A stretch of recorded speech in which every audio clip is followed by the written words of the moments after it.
right up here in this tree. This is a shoe tree, Lake Odessa.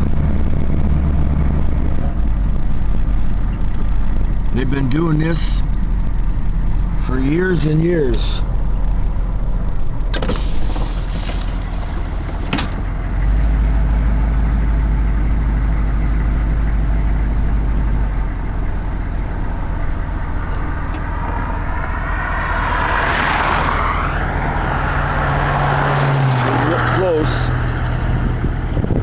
You can see that there's about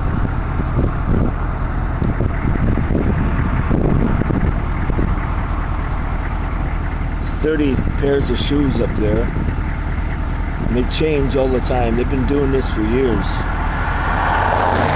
Don't know if any of those shoes are any good,